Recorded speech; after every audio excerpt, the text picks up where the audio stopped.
Assalamualaikum warahmatullahi wabarakatuh. Halo guys, perkenalkan nama saya Sarim Ahmad dengan NIM 1321121030R dari Prodi S1 Ilmu Gisistik Nusantara Kupang. Saya mendapat tugas ETS dari dosen pengampu mata kuliah Mikrobiologi Gizi Pak Saril.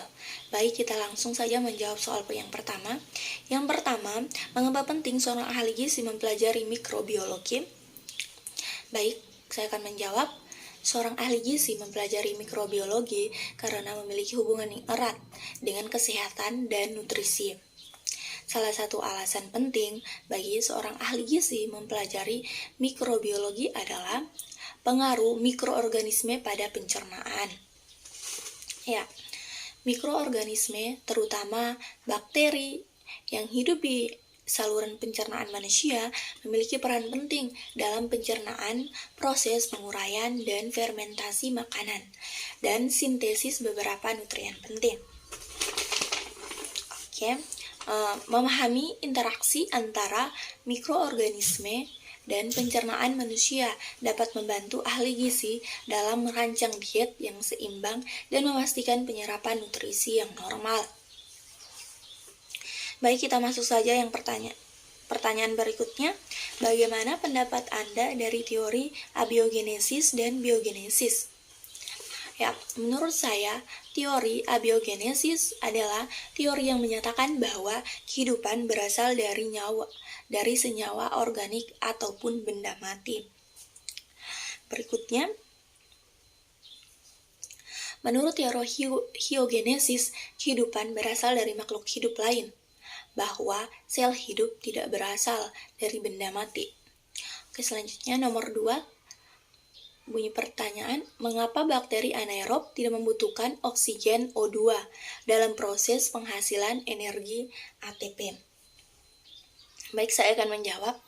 Bakteri anaerob tidak membutuhkan oksigen O2 dalam proses menghasilkan anaerob atau ATP karena mereka menggunakan jalur metabolik yang berbeda untuk metabolisme. Menurut mereka, ada dua tipe utama bakteri.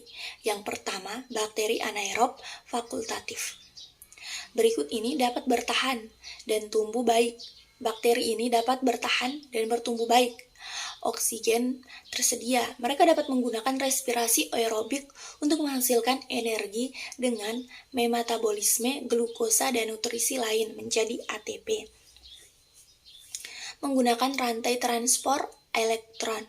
Namun, ketika oksigen tidak tersedia, mereka dapat beralih ke respirasi anaerobik atau fermentasi untuk menghasilkan energi.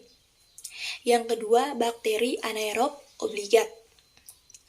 Bakteri ini dapat bertahan atau tumbuh dalam keberadaan oksigen. Mereka tidak memiliki enzim yang diperlukan untuk menggunakan oksigen sebagai akseptor akhir elektron dalam proses respirasi. Dalam kedua tipe bakteri anaerob ini, proses produksi energi atau ATP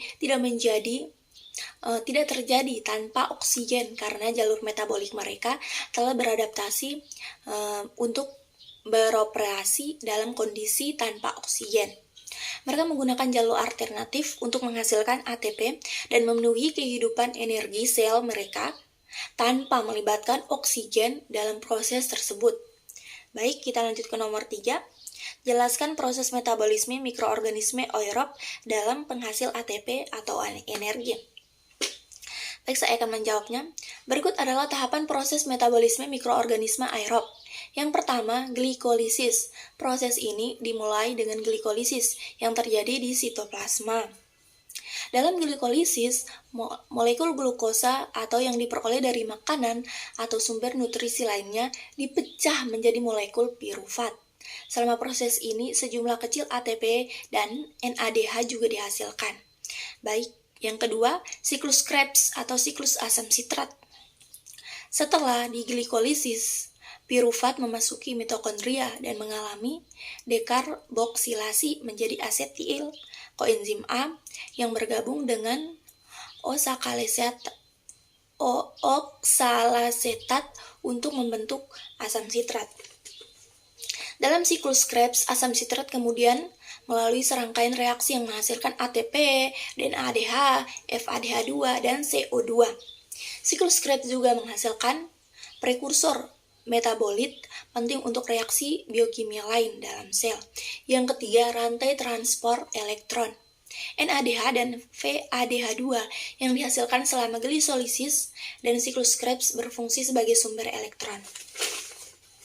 Rantai transport elektron terletak di dalam membran mitokondria dan terdiri dari serangkaian kompleks protein yang mentransfer elektron dari molekul ke molekul, menghasilkan energi dalam bentuk gradien elektrokimia. Energi ini digunakan untuk memompa proton melintasi membran mitokondria menciptakan gradien elektrokimia yang digunakan oleh ATP sintase. Yang keempat, fosforilasi oksidasi. Gradien elektrokimia yang dihasilkan oleh rantai transport elektron digunakan untuk ATP sintesis untuk mensintesis ATP melalui fosforilasi oksidasi. Proton yang memompa ke ruang antar membran mitokondria melalui ATP sintase. Proses ini menghasilkan ATP dari adenosin dihopspase atau ADP dan fosfat anorganik atau PI. Secara keseluruhan, metabolisme anaerob menghasilkan jumlah ATP yang disignifikan melalui glikolisis, siklus Krebs, dan fosforilasi oksidasi. Selain ATP, produksi energi dalam bentuk NADH dan FADH2 juga penting karena mereka berfungsi sebagai penghasil elektron dalam rantai transfer elektron.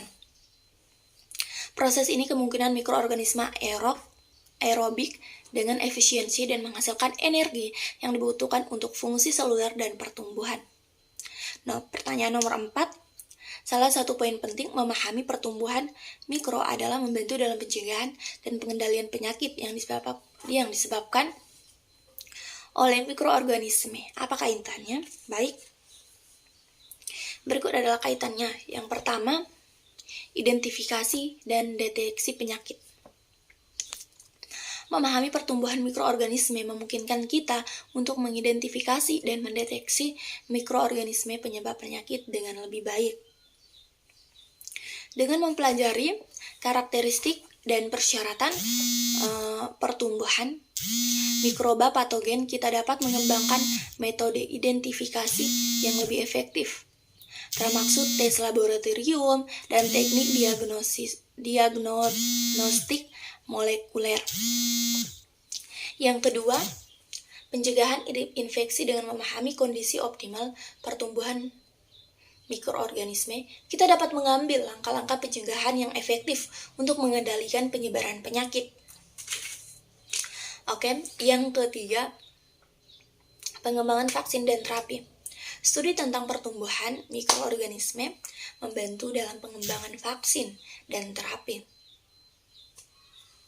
Dengan memahami siklus hidup, reproduksi, dan metabolisme mikroba penyebab penyakit, kita dapat mengidentifikasi target yang penting untuk vaksin atau obat.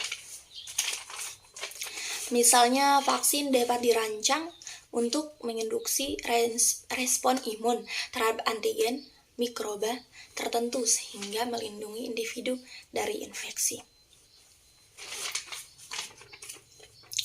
Oke, yang keempat, pengawasan dan pengendalian penyakit.